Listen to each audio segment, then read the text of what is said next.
From mint coins to tokens, he's got all the intel. Web3 is a tree, show you where to pay. All right, you know what? I'm going to cut that way short. I'm just going to cut it short because we started late. No, come on, man. The best part about being a DJ is like we start the show by like shooting the shit behind the scenes, and it's just so easy getting caught up in stuff. Spoiler. This is my big spoiler of the day, but like a lot of talk about we're back. That's my it's my theme of the day. I swear we are, man. I swear. Feeling great out there. Are we back? You ready to declare it yet? I think we're on the cusp of back. I think we're back, but like in a NFT sense. But I think for the greater public, we're on the precipice of that tip. We're at the tipping point, in my opinion. Yeah. Awful. I like when you say that too. We never left, which is true. Like that's actually a really great point too. Yeah. There is a core community here that doesn't go away, is never. It's actually a big reason why so many people have so much belief in this, the whole thing is because we know there's permanent members of this, community at this point. There's people who will never, ever, ever leave. Like you may take some breaks here and there and they might not match up with like these little bear cycles. It might not match. You might have to leave in a bull, but point is you're kind of always here. Yeah, man. I mean, there's just the cool thing is there's so much positive news that it's starting to, in my opinion, it's starting to be a not overwhelming, but it's like indicative of like when you couldn't keep up with the news, right? Like you're just like, oh, this happened and that happened, and it was like so frantic. Like I feel like we're on the cusp of that, which is really invigorating to me. Yeah, that's great. That's one of those signs. Like I always list off these indicators I use. It's punk sales. And these are obvious. I think a lot of people, it's the same indicators. It's punk sales, it's XCOPY sales, and we're certainly seeing those not ramping up because they've been cooking now for, man, I'm trying to remember when our first big punk sale was this season, probably the spring. We're like, oh, shoot. But it's continuing. It's not slowing down, Well, they're like those two aliens that like kind of clicked off like relative, like I mean, for a $15 million sale, they felt like they were like back to back, and it may have been like a month or two in between. I forget now, but I think it was like early in the year. It was like you were saying, like, because I think I was in Paris for NFT Paris, and I remember talking to somebody about the first one, and it was like $15 million sale, went to a traditional art collector, Silicon Valley billionaire type, and it was pretty crazy. Yeah, there we go. There was one 5 months ago. Where was the second? These are some of the biggest sales ever in the punks collection ever. 6 months ago, 5 months ago, 16 mil, 12. It's crazy. And wasn't it around that time we saw, oh shoot, this one as well? Yeah, wow, dude. It's crazy. Yeah. We had a big XCOPY sale, and I can't remember what. I don't know if you happened to, but I feel like around that time is when we started seeing some Grail XCOPYs. I might be wrong there, but no, it's about right. I mean, I know that Raoul Paul is not to say he kicked off this XCOPY, but he shined a light onto some of the XCOPY stuff, and he was talking about it around then. Smash the like for Jay Squiggs. I love this. Lemon, as always. Yeah, I loved it. I love the nickname. I'm so terrible at like shilling this thing properly. Guys, smash the like. Well, let's do it the right way here. If you're watching on YouTube, yes, again, smash the like, make sure you subscribe. Let me do some local updates, I guess, for the show, with the show, whatever. If you're watching on X, like watching over there, you're probably watching on the Crypto Slam account or the SlamX account. I also have this going as a spaces over on my account, Hudah_idiot. So if you want to come up, you guys have seen this now probably for the past week on the other shows. There'll always be a companion spaces too. So if you do want to come up at any point, come up. You can throw us any topics you want, on topic, off. For the most part, we'll probably hit any of that stuff. Also, been saying the format of the show is going to change. Decided this morning it'll change tomorrow. We're officially going to do that. Format change is on my personal channel. That morning update, it's not going to happen over there anymore. It's going to be part of this show. So this show is going to kick off with a 15-minute just kind of boom, bullet up, like blast through the top stories, blast through macro market stuff, and then we get into this part, like the insights conversation about the space. So again, that'll start tomorrow. And it will be on this channel too. So not over there. It'll be here. And then it's going to move an hour earlier. So it'll actually be 9 a.m. Eastern time. Jared, for you, for our Thursdays, I think we'll just go long. I don't want you to have to come an hour earlier. Unless you're up and you got nothing to do then feel free. But otherwise, I picture the show doesn't just go an hour. Like depending on guests and times and events, it's a 2-3 hour thing, just as needed. So just a heads up, nothing has to change there. Trying to think anything else on that front. I think that's it. We're just going to feel out how it goes, but I think it's a cool format. I think it's a lot more bang for the buck, and I like the time a little better too. So we'll see.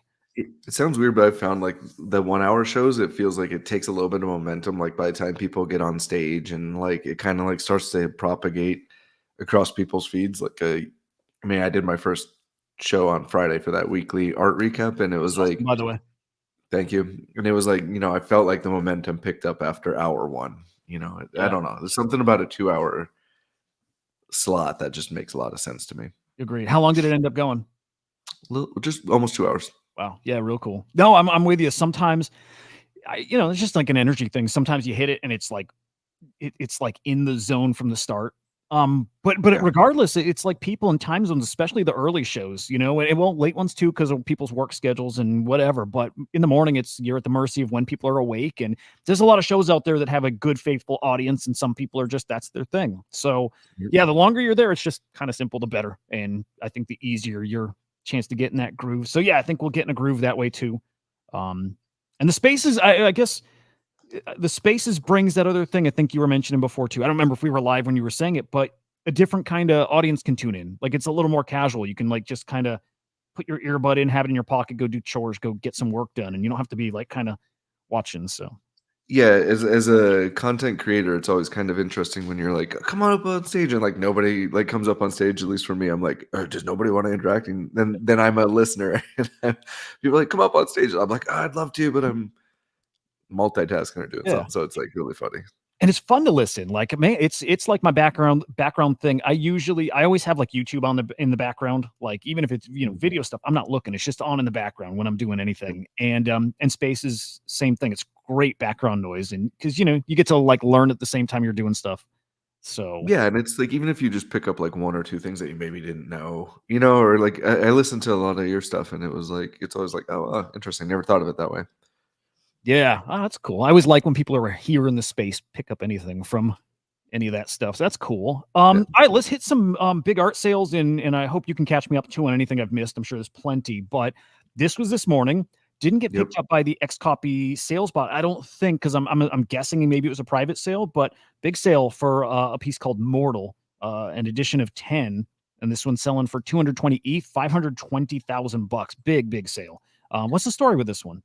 So Mortal, in addition to Last Selfie, is probably considered one of his best additions.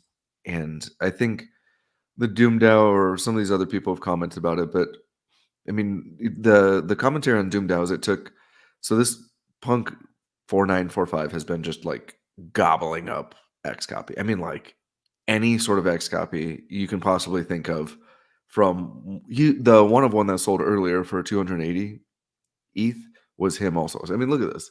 I mean, this is his collection. This is an insane XCOPY collection. Is this the other one? Yep.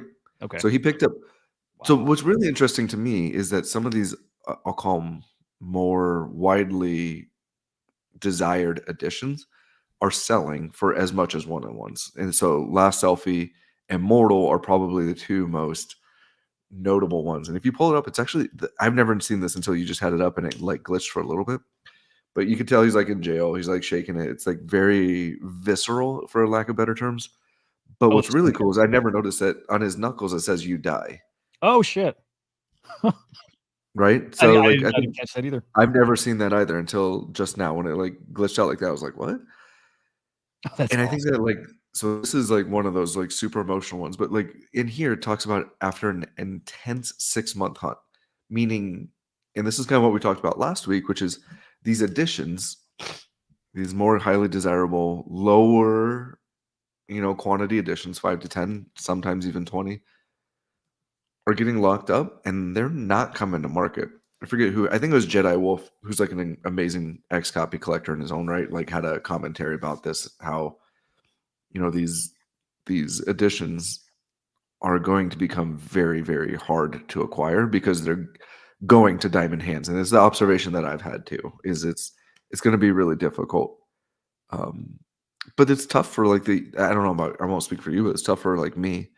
Like I wanted the last selfie. I was kind of in discussions with somebody. I was like, man, I have to like fucking over leverage the house and do stuff, but like we just couldn't get to an agreement. But like just getting access to these are going to be very, very, very difficult unless you know somebody or they know it's going to a good home. It's going to be really intriguing to see how this plays out over time. Yeah, XCOPY's got like such a different kind of community. Like if I go in his Discord, I see the same people active now that were active years ago, and they're very tight. And yeah, if you want to get something, you either got to find somebody who maybe is like really needing liquidity, or somebody you can probably make friends with and want to like kind of work overtime on a deal.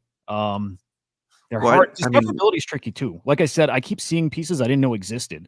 He's got an interesting. so there's a amazing, if you go to dune.com or dune.xyz, it traffics you there, but it's there's a creator called OX Catherine, or I assume it's a female, but they go by Cat on X, and it's just a really amazing dashboard that shows you incredible analytics on every X copy piece, who holds what. Like it's pretty mind blowing. Like, do they hold editions, one of ones? And it's a really cool like aggregation of the collection, and it really helps. There's also a really good I think it was either a YouTube video or podcast, but one of my favorite people from the proof community, he's no longer there, is called Nucci, and he did a 1 hour presentation of like everything X copy, and it's pretty like thorough. So like there's resources out there to help you aggregate. If you do have any interest in it, hit me up in the DMs. I'd be more than happy to share a lot of the stuff with you. But nice. That's super cool. Yeah. Saintless. I mean, Oh, go ahead. Go ahead. but I mean, just check this out. Like, it's really cool. You can sort by edition size. You can sort by, I mean, anything in there. It's a really powerful. I think even like the platform. Yeah, the platform was really fun too, right? Like, so you can like sit there and like sort by that to like try to find some stuff out. Oh, I love this. I love this. This is kind of everything I was looking for. You know what I mean? Having it all in one place. That's pretty great. Okay. I don't know if Andy's watching. Regardless, I still got to shout him out. Andy kickstarted a little buying spree on Saintless. Let me find those real quick. Great piece, great little series he did for NFT boxes, and that's one that always, you guys who have known me for a while know my what's my roadmap. Well, I don't know what you call it. Anyway, I really started in NFT boxes. That's where I cut my teeth on NFTs, like getting into the space and trying to understand what's what and what's valuable and what's, what I didn't know what was legit and worth spending time on. And Pranksy's NFT boxes just made perfect sense. Like just perfect sense. Okay, the top dude in the space curating, art for you. I'm like, yeah, that makes sense. And so because of that, Saintless was one of those early things that caught my eye and had the opportunity to collect.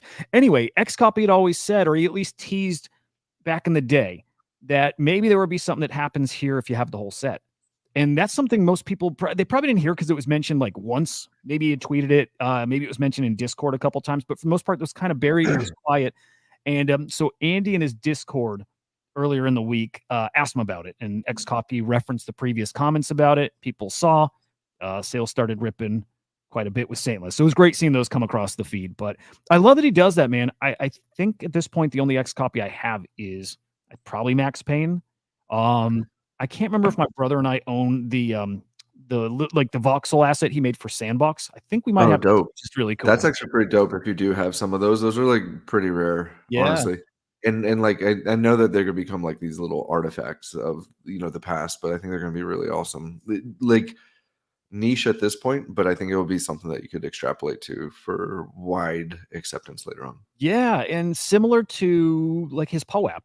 His POAP when he had I can't remember what the event was either. That was in I think Decentraland Decentraland, and there was an event there, and you could go and collect this POAP, and it was really difficult.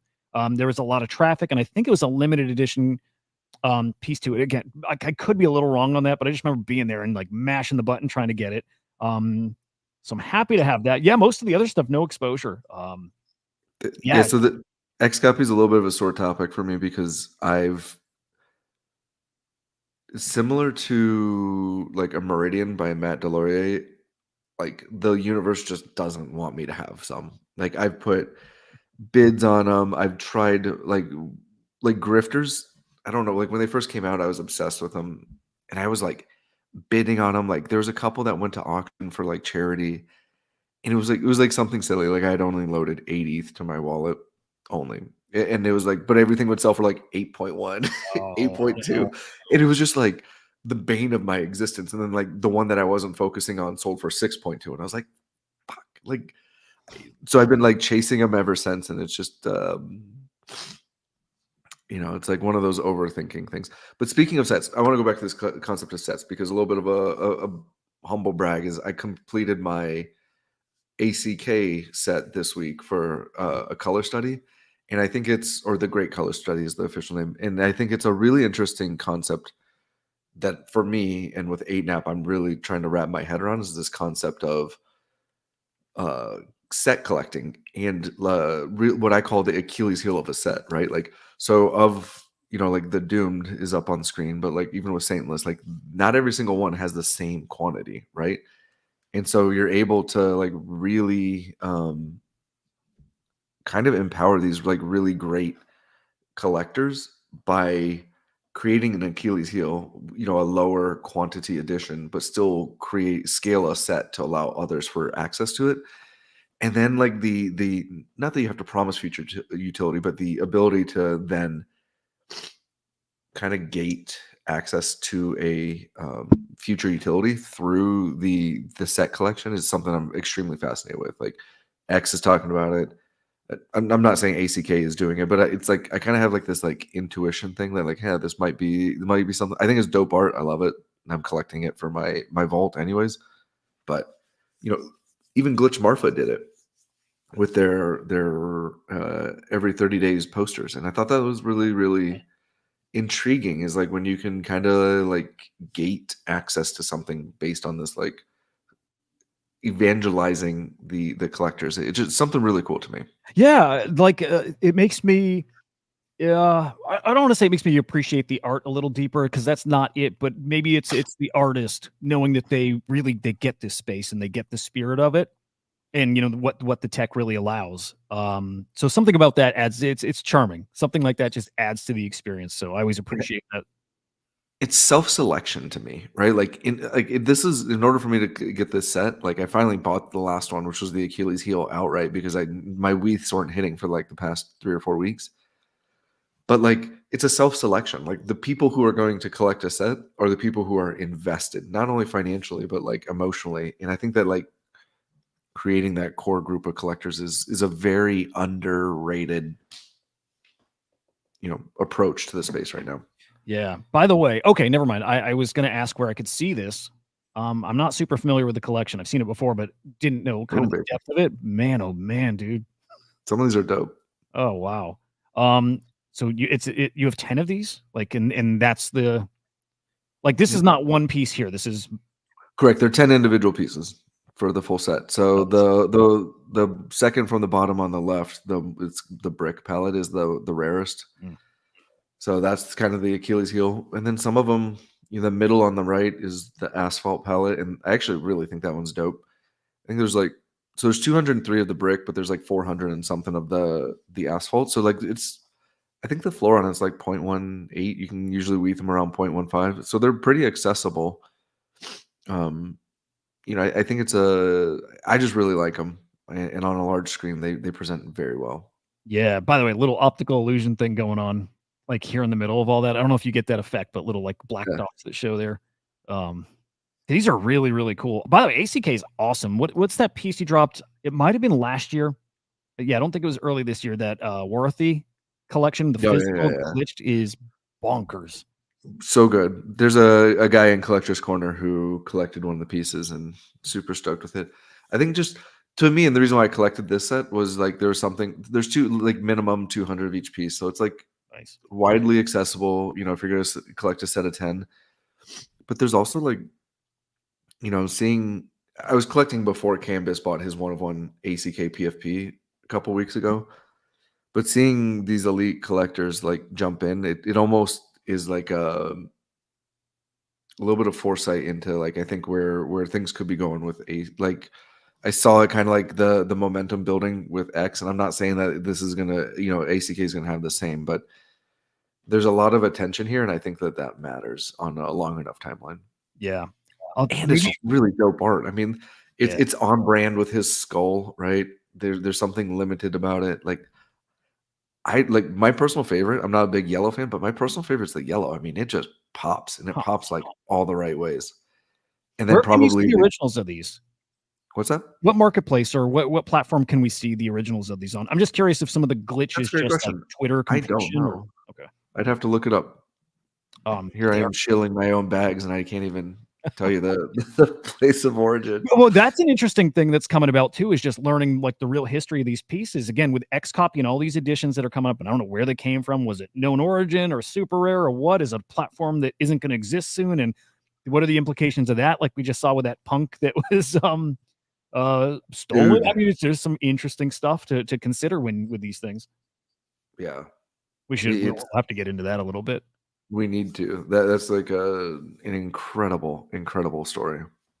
But yeah, I think like X going back to like X, I think like this edition of Mortal selling for 220 when the same buyer bought a one of one for 280 is a really interesting observation. And I just think that some of X's, as we discussed last week, his high not high end, but high optic and like value as far as like collectability they're getting locked up, man. I mean, this is somebody who Punk 4945 is somebody who is, I mean, you saw their collection, you flash up on screen, is incredibly active. I mean, for somebody to sell one of these mortals, they know it's going into good hands, and it still took them 6 months. I mean, Wow, yeah. I see a world where it's almost impossible to collect this stuff. That's a crazy collection. It really is. And like you pointed out before, it's wild seeing those kind of prices on editions like that. Not 1/1s. Yeah. Really crazy stuff kind of on the horizon here. Don't mean to start kicking in that FOMO for anybody, but something's coming. Something's Dude, definitely last selfie, this gentleman bought the last selfie, and it was like 280 ETH, and at the time it was almost $1 million. the same So like, person. yeah, Oh wow. you can see it up on his thing, like on the gallery. It's the second one in from the top.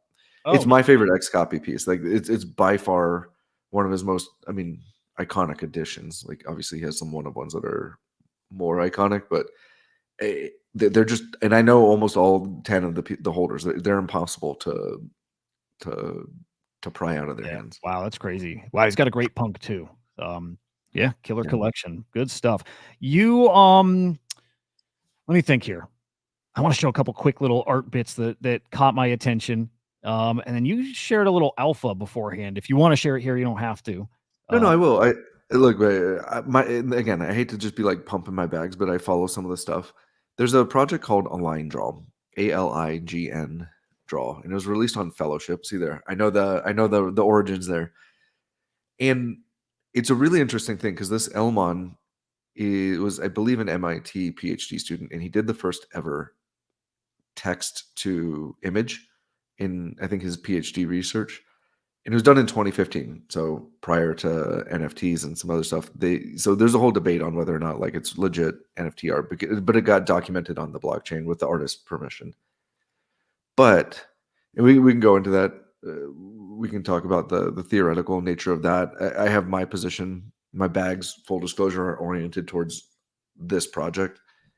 But what was really interesting is there's a post over the weekend that kind of set off a run, and so it was like over the weekend it was like below 1 ETH. This is one of my favorites. This is the correct collection here. Yeah.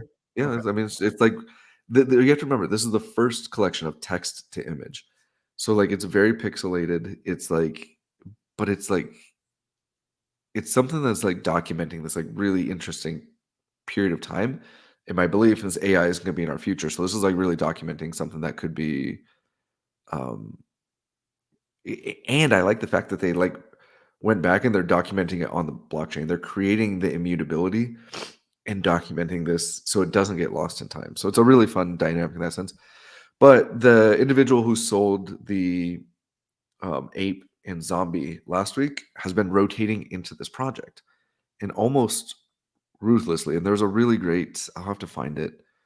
It was done by a guy named like Alex J something or another, BB. But he went in into the blockchain and really discovered that the individual who sold this punk and ape had been rotating, not all of it, but rotating into a line draw and had amassed a collection of, I think it's like 50 or 60 of these things. So it's a really, again, the alpha isn't say, not financial advice, not saying go buy one of these things, but it's bringing the attention to the fact that there's this really interesting rotation. And I had the conversations both like publicly and, over DMs about with very elite collectors about like, would you have done this? And I think it's a really, yeah, there you are. It's like, there's this really interesting dynamic of like, is this a good rotation? I don't know. Time will tell, but it's so anyways, on Sunday, I told you off screen, I was going to buy some more just because I was like, man, like for my fund and then also for myself, I created one of they call them prompts. One of the prompts is about an elephant in green grass. My wife's favorite animal is an elephant, so I'm trying to create a triptych of elephants. And I was like, there's one close to the floor. I was gonna buy it. Had to get to Coinbase. The kids took over. Then this post came out from Alex. And again, really, really amazing analysis. But it just set off this run, and the floors jumped from, roughly below an ETH. And I had like WETH bids out in a couple private accounts that I have, and then all of a sudden the person who sold these punks just swept 12 of them this morning and drove the floor up to almost 2 ETH. So again, big financial investment. I'm not saying go out and buy them, but yeah, I mean there's it's a really interesting dynamic of, for me, and I hate using this word, the historic nature of like what this represents. The controversy of putting this on the blockchain when it didn't originate on the blockchain, and then also this new twist, which is somebody rotating out of. But I mean, it's been getting a lot of attention, man. Like seed phrase, we mentioned the name offline the other before We'll we do that started again recording. shortly. Yeah. He bought like a full set of this stuff. Like, so I mean, for like insane amounts of money. So it's getting the attention of it. It has a high concentration of collectors, but because it's like people who have conviction. And I think that's a really interesting, again, mental model I'm working on, is like how to create this core collector group that are going to propagate the project. Mhm. And again, this is something that didn't mint out day one, right? Like When did it mint? shoot, it's probably like no, it's got to be more than that. It's probably at the turn of the year. So like, because I remember I was in Paris with my family at NFT Paris, and then I was buying them for 0.14. Okay. And I remember like my son and I, my youngest son was napping, my oldest son and I were like looking at these, and I bought 3 of them in Paris. And I just remember being like, am I a dope? And I literally made a post that day. I said, is this what it was like to mint Chromie Squiggles, for 0.035 ETH, and just being like, am I a dope, or does nobody else see this? So I love we'll just those, go by the there. way. I love that that headspace there when you see something so early that you wonder if you're crazy. That's it's an interesting feeling. Yeah. This is it, right? Yep. Okay. All right. I'm interested to see why some were going for 0.9. This is days ago, I think, right? This is an older screenshot. Okay. Oh, this is a Alex, screenshot. I thought you were actually on OpenSea. I was like, what? No. I probably Okay, gave you a okay. little heart attack there. Yeah, I like the Well, idea. I'm just sitting there going like, are they listed somewhere that I'm not aware of? Because I'm gonna go get them. Yeah. Actually, I might have just followed you in then, if that were the case. I know, like OXFAR on Bitcoin is going to be doing something similar, like some very early GANs he worked on years ago. I think those are actually, they're on chain now, but they're done after the fact. And I used to not appreciate that as much. I used to think that going back and just putting older stuff on chain maybe wasn't the way. I've changed my tune on that. I kind of, it I doesn't changed my tune it doesn't also. matter. I fought it for a long time. But I think that when you realize that this was done in 2015, obviously blockchain existed, but it's not like 721 was available for it. And even then, like, I don't think, like, if you're a PhD student and you're gonna like, present it, it's not like you're like, I'm gonna go record this on the blockchain. Right. But I do think it's a good, as long as there's no like duplicate out there. I think that there's a really interesting proposition for actually preservation, like historical preservation, of being able to have something on the blockchain widely accessible to the masses and allow for like that herd, that hive mind mentality to exist around something that may have just kind of fallen off into the wayside and got lost forever in some sort of like, because the dissertation nobody really cares about, but this art, when presented that way, it does. So it's just a really, really interesting dynamic that I'm obsessed with. I dig it. Yeah, I'm glad you share, by the way. Again, I know you sometimes, if you're worried about pumping your bag, sharing, it's important that people do. I'm glad when people do that. I try to as best I can. But to your point, it matters a lot who is getting into these collections. And if you have insight into who's getting into the collections, it helps everybody. It's great to know. The collector base does matter a lot with some of these guys, like XCOPY, like you said, like ACK, that you're starting to see really more than bubbling up. It's already past a point now where ACK's definitely got something special. And it was that Dorothy piece or Worthy. That's what caught my attention. I'm like, oh, this is different. The people talking about it that are spending, I'm like, this is different. It's a different artist now, or it's different level, or something happened. And if this is giving off similar vibes to you, I'm certainly gonna be paying attention. Yeah, it was, again, it's the first, like, I've been pretty stingy with my ETH and just really doing like high conviction plays.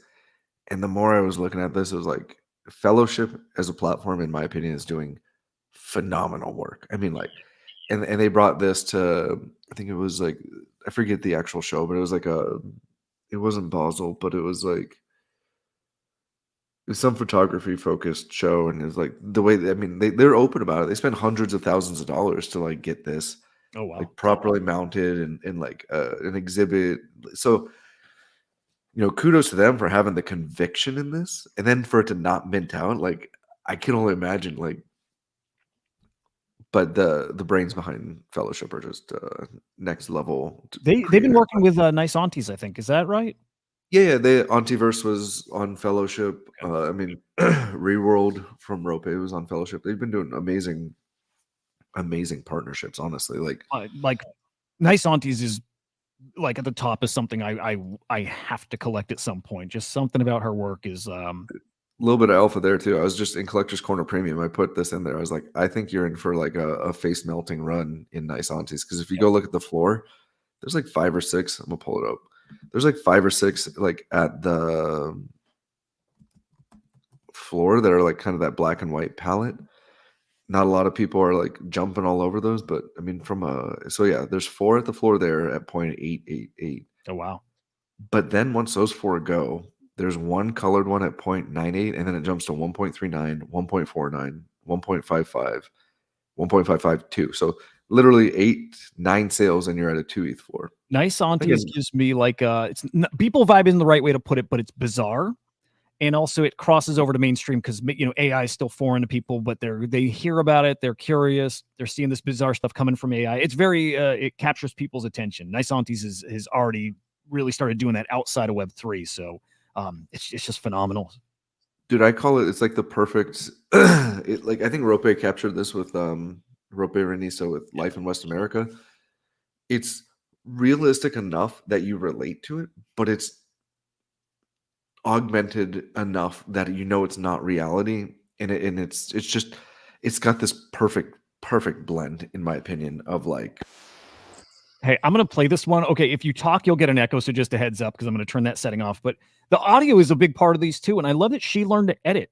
Like, she learned to do this because to create this stuff. The whole story is just awesome. All right, I'm gonna play this real quick. Last full moon, I was craving for eggs.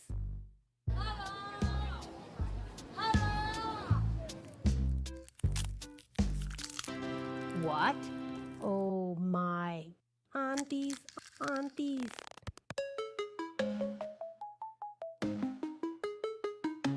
They clean for me. They take care of me. We do everything together.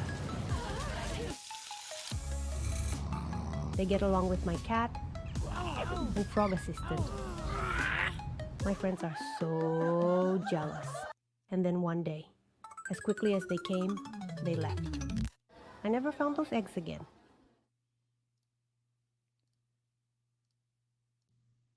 Okay, we're safe. Absolutely freaking incredible. She's got a TED Talk. If anybody's interested in her and her work, it's a really great TED Talk. But just awesome. Oh, interesting. I love it. All right, I'm gonna get us moving because there's a lot more to talk about, a lot more, and I am gonna show something here. Just gonna put it up on the screen because I think it's cool as hell. One of my favorites, Zancan. This is not an NFT. It's not for sale. It's just him experimenting, and I love seeing that.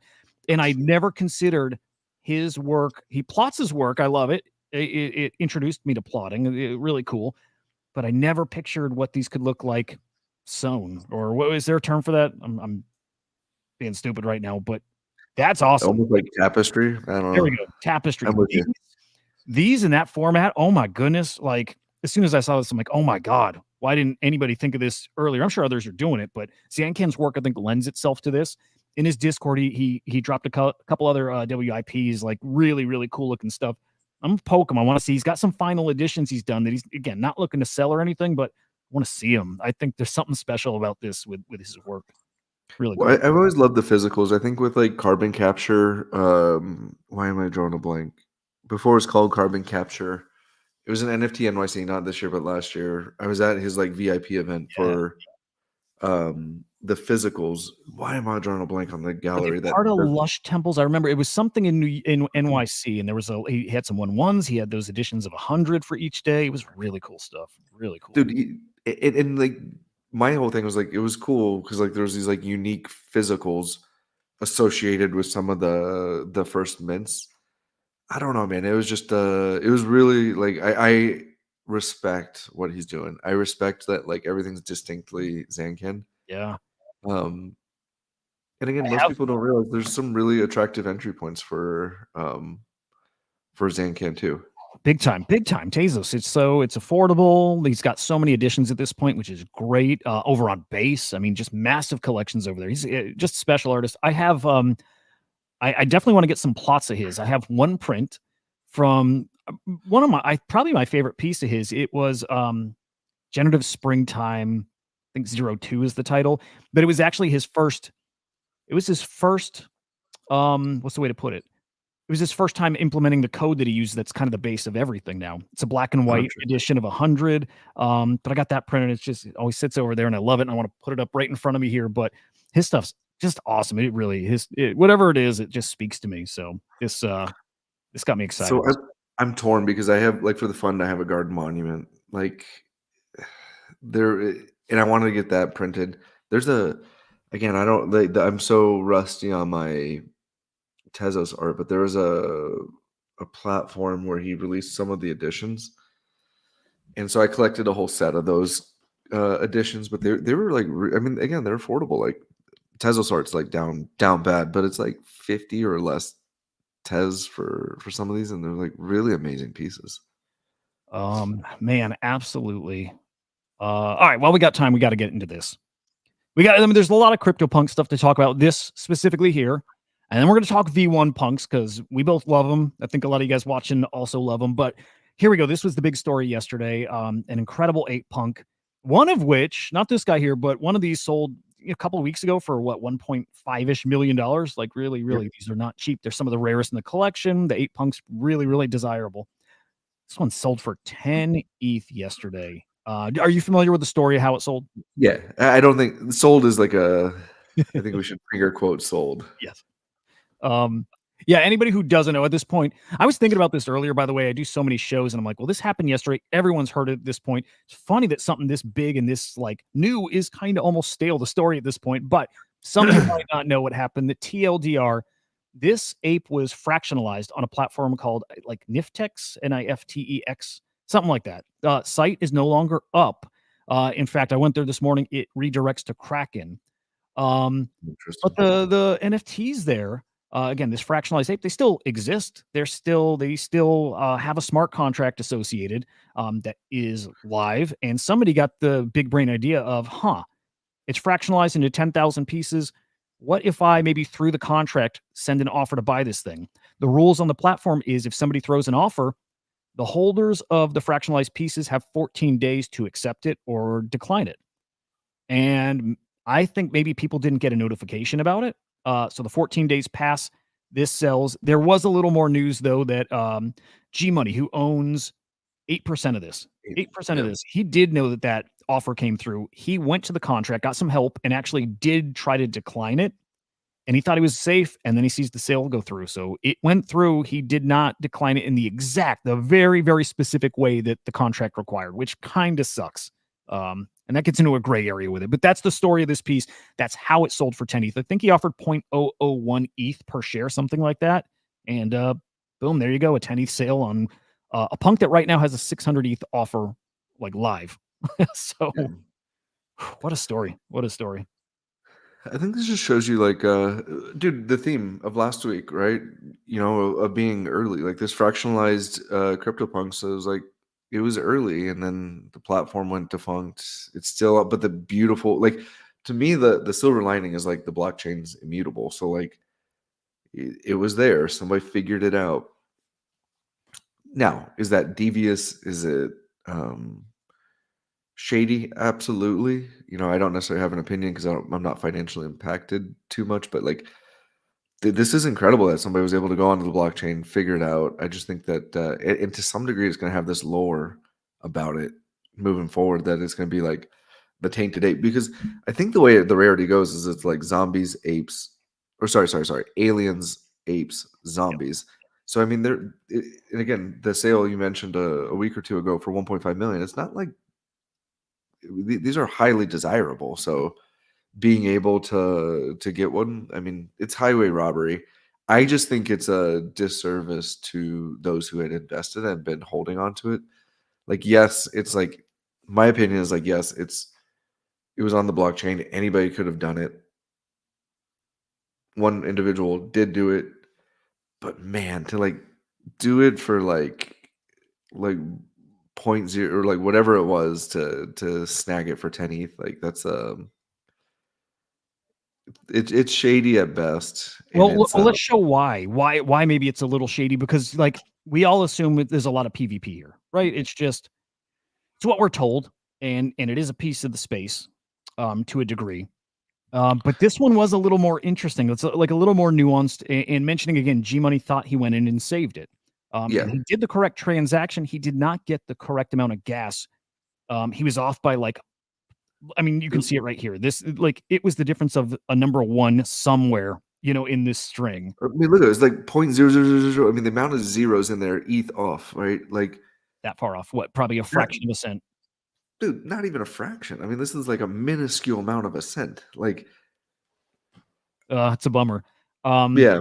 But that And my gets to whole the thing is, like, conversation of people say code is law. The code is the law of the end, and other people are really starting to push back on that narrative here, and rightfully so. I don't know, but it's an interesting discussion for us. Like, I think that, like, if you look at it in a very binary sense, like the problem with this is it's not black and white. It's there's a lot of shades of gray, in my opinion, but it's not very binary, right? Like, code is law. Like that like the blockchain is governed by code, and it said you could do this. I think the thing that like gets a little shady for me is that when there was a platform, you would get notifications that somebody was trying to do this, and you could engage in through a UI, and it would engage with like the blockchain to say whether it's confirmed or denied type thing, right? With the platform gone, you don't have that luxury. And even somebody like G Money, who, you know, now this is something I'll talk on my show tomorrow about, like, you know, he concluded one of his posts with GG, right? And I think that's an honorable thing to do instead of getting pissed off. He's just like, I tried, I failed, you didn't. But he said he had something like 7 hours notice, or somebody notified him with 7 hours left to take action. So I think that that's just a little bit, that's where it's like, this is where it's like gray to me. It's like the intent was you have 14 days.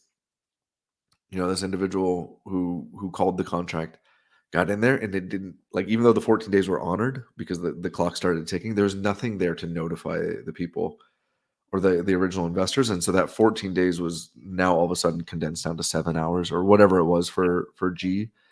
And then to just like barely miss by that little bit of gas, it was like, like, I don't know. Like there's like a really interesting story. I feel like there's would be like a Hollywood movie about this. yeah. And I wonder if we'll start seeing some of these things in courtrooms at some point. At some point, you know, this applies to artwork. You know, the story's been kicking around for months now of I think it's Known Origin, right? I think that's the right marketplace, but closing their doors. And a lot of the artwork there, a lot of artwork across the entire ecosystem I is have to not go on get my chain. front door. I'll be Yeah, right back while yeah. you talk. So yeah, known origin artwork, a lot of it, probably most of it is on IPFS. It is not on chain. It's on still decentralized storage, but some of that, unless people are paying fees to keep the artwork pinned there, some of that artwork is going to go bye-bye.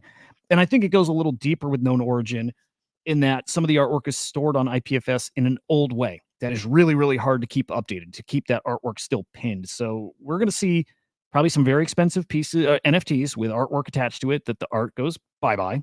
And will people have a case? Will they have something to stand on if they were to take that to courts? I'm not sure. I'm not sure in that scenario. This one may be a little different if you're feeling it was an exploit.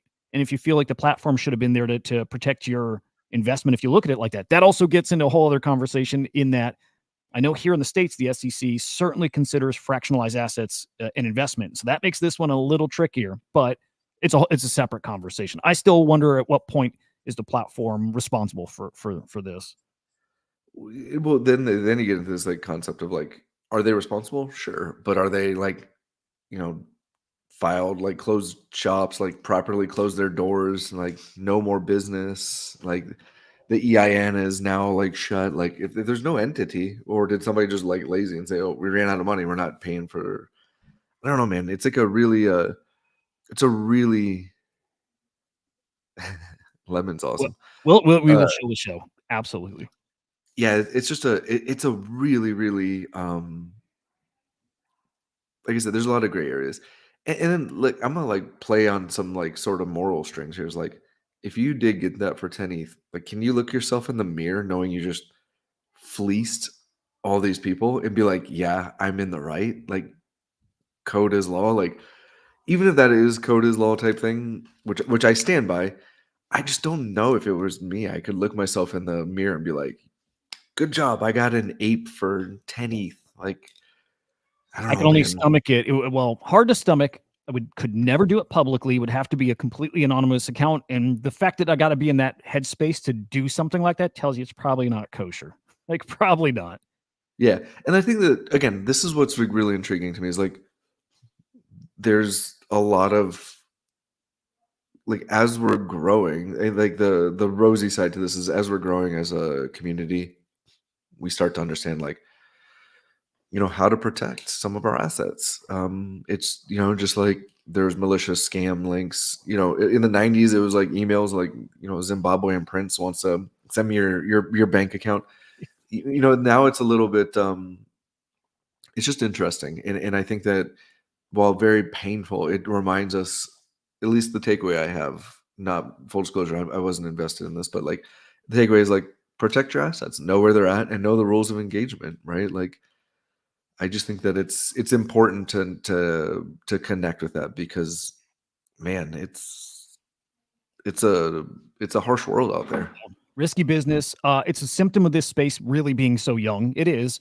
The tech not being plenty secure, but also us not having a great understanding of what being secure means and what parts of it are secure.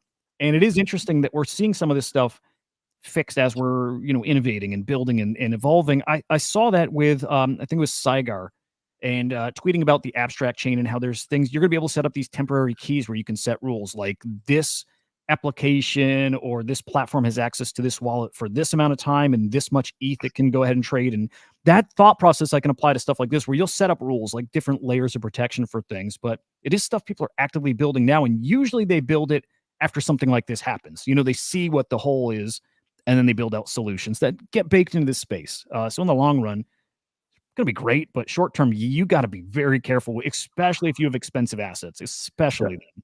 I would be heartbroken. I mean, like heartbroken if I was even like if I owned like one of the 10,000 shares to this thing. Like, Yeah. I don't know. Like, even then, there's like a sense of pride too, right? Like the whole intent of fractionalization, so you could get exposure to something that you wouldn't have been able to have like full ownership on. And I think that like again, I'm getting a little philosophical here, but I just think it taints the space a little bit because like the intent of fractionalization is having that exposure and being able to like again the community. Like I'm a part owner of an ape. I'm a part owner of a alien. Like I think it gets to a point where you'll be like fractional owner of like just a crypto punk, and it's like I think that there's gonna be some my heart broke when I saw this.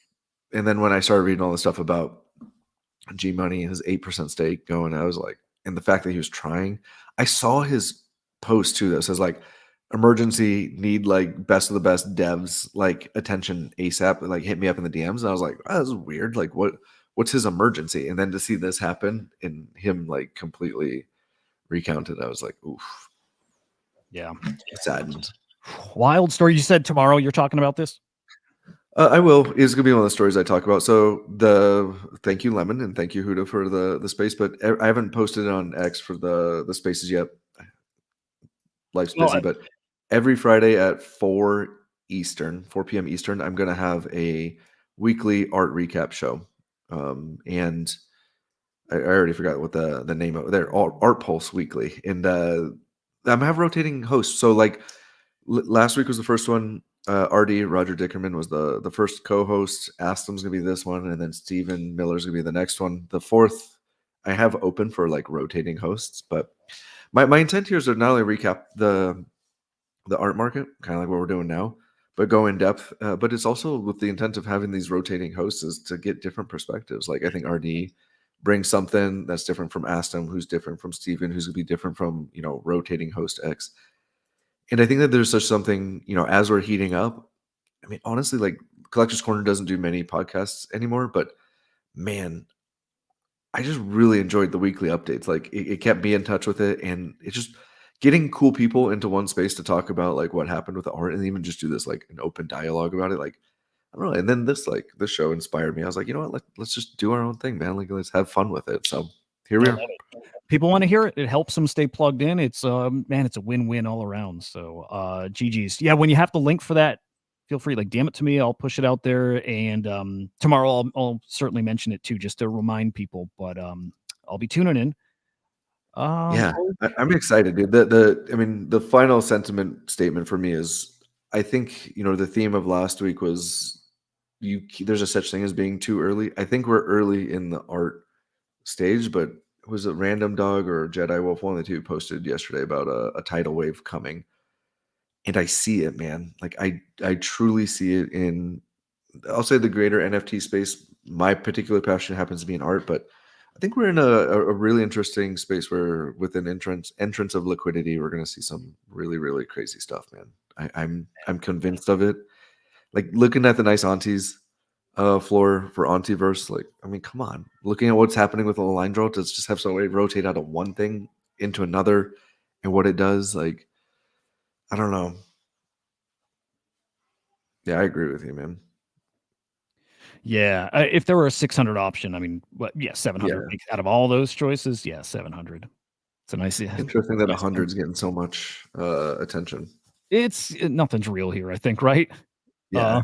Maybe people just wanting to see the result, not paying attention. Yeah, 100 doesn't make any sense. None. Interesting still, though, as is another collectible sector, whatever, that I think is going to see a lot of inflows here. It's the V1 punks, which I don't know, man, felt really like random. Felt really random that the V1 punk narrative started creeping up this week. But it's also why I like them. I think that will always happen. I bought one earlier this year, I think, somewhere around 2.5, 3 ETH ballpark. Because I know with those. I have it's not even I hope with the V1s, I know they're gonna bubble up. They're gonna be the narrative. They'll probably be the talk of the town here for a period of time. And also know in the long run, a decade out, couple decades, that they will matter a lot. So I wasn't surprised to see it bubble up. Also, it just kind of came out of nowhere too. But here it is, people starting to talk about V1 punks again, and if they matter, and then a lot of people learning for the first time why they matter, which I always love it. As an educational thing. Yeah, I have to be honest. I'm torn in this. I don't have any stake in either one. I don't own any punks, unfortunately. But I do think that there's a really interesting dynamic here of V1 from a historical perspective. But you're also fighting people with large bags on V2 and the masses, which state, or the creators. Larva Labs has stated V2 is what their original intent. But then we go back to what you're talking about, the blockchain. Like technically V1s were there before it, right? Like it's a really interesting dynamic. And I think that something similar happened in the Squiggle community where the metadata for Squiggles was wrong through this anon named Yamamoto, I believe. And you know, and it's like, what's right? Do you go by the incorrect metadata that's like being reported, or do you go by like, you know, the blockchain? So it's a really interesting dynamic, and I think is like the cool thing to me about this, the silver lining, is that people are digging into collections so deep that they're seeing some of these nuances to collections, and I think that's really intriguing. I did see an interesting take. Like, I think I thought about it, but I never spent time like really thinking about it, about why V2s matter so much more. And it's not just because, you know, price. And it's not just because Yuga Labs, you know, or even Larva Lab says this is the one. It was that, like, and I buy into part of this argument. I don't think the image itself is the value of the token, the NFT. It's a part of it, but it's also the token itself. It's the code, is a big part of the value. It's the provenance. But then they made a point that it's also the contract. The contract is a part, or the marketplace, all of that. It's all tied together. And they're like, if the original contract wasn't ultimately the final product, I should say the marketplace experience of it, and the V2 is that, I don't know, kind of cements the V2, the real CryptoPunk as the real CryptoPunk. And like, I don't know, that moved the needle for me a tiny bit, not really much, but it was interesting to think about it. Again, not just my NFT, but the marketplace is also a piece of that. And I think that like we go back to like community matters. I mean, Web3 is about community, and if the community rallies around something and says this is what it is, for better or for worse, you know, and no matter what your opinion is, I think that matters, right? Like I think we all want community when it's aligned with our values, but when it's not, like, does that then all of a sudden become not valid? I like it. I like this discussion for V1 solely because it really it's a very passionate topic, but it unearths the commentary about like what is the real version, what is the real piece, like what is blockchain art? Is it the contract? Is it the image? Is it the, you know, like, and for that, I'm grateful that like this has come back up because it's indicative of like we're still all trying to figure this out. I don't think V2s are going anywhere between you and me. I think the question just becomes of like, so here's V2, does like V1, you know, close the gap? There you go. Or does it, you know, and I think that like there's a lot of truth to it about being adjacent, and you can collect around it. I think that there is something special about it.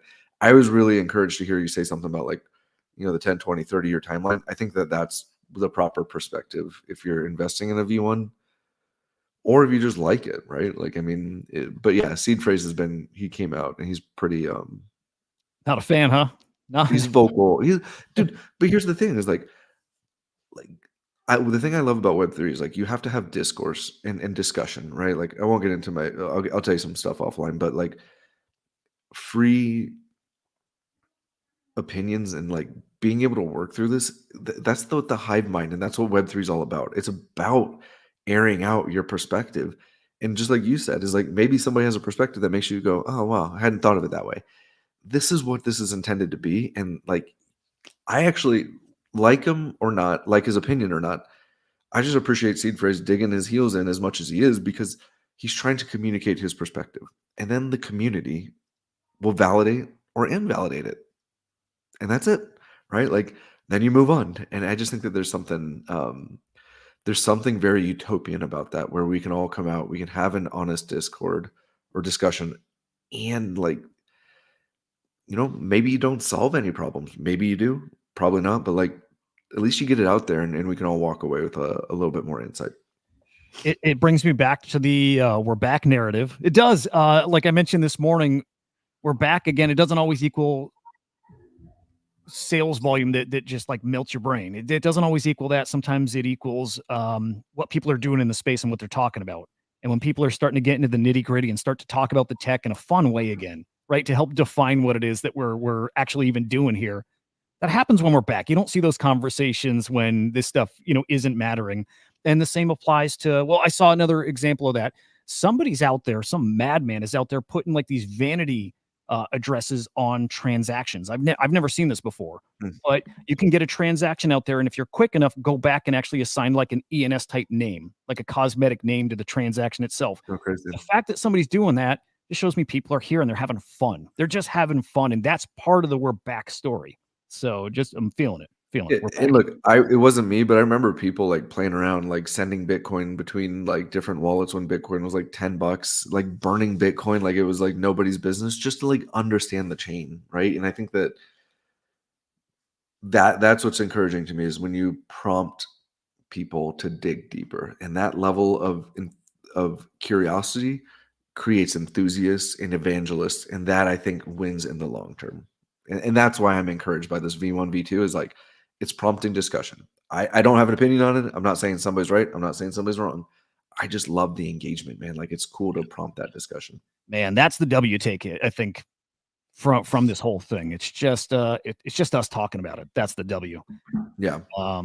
I dig it. All right, we're gonna call it there. Dude, great chat. This is I just love it. I just love chatting about all this stuff.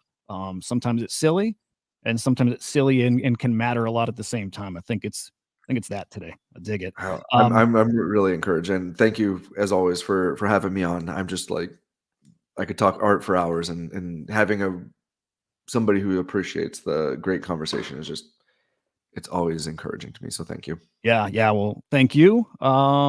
Let's see, guys. Follow Jared on X, Jared_pause POZ. We'll get a link to you tomorrow for his show, his new spaces. And again, I tuned in last week. It was great. Love getting, like you said, all these different perspectives on the market and what's happening. It's great stuff. And then, guys, we have the afternoon show at 4:30 p.m. Eastern time, like always. But I got a little special thing coming up here in 20 minutes. Where's my link? Where is it? Hang on. Here we go. I will be live with the Emblem Vault guys, who I think are cool as hell. You know them as this cross-chain marketplace at this point, but this is where Rare Pepes kind of make their name after they originally made their name many years ago on Bitcoin. So I'll be live with these guys coming up at 11:30 Eastern time, about 20 minutes. So hope to see you there. Guys, appreciate you coming and hanging out. We'll see ya. Thank you.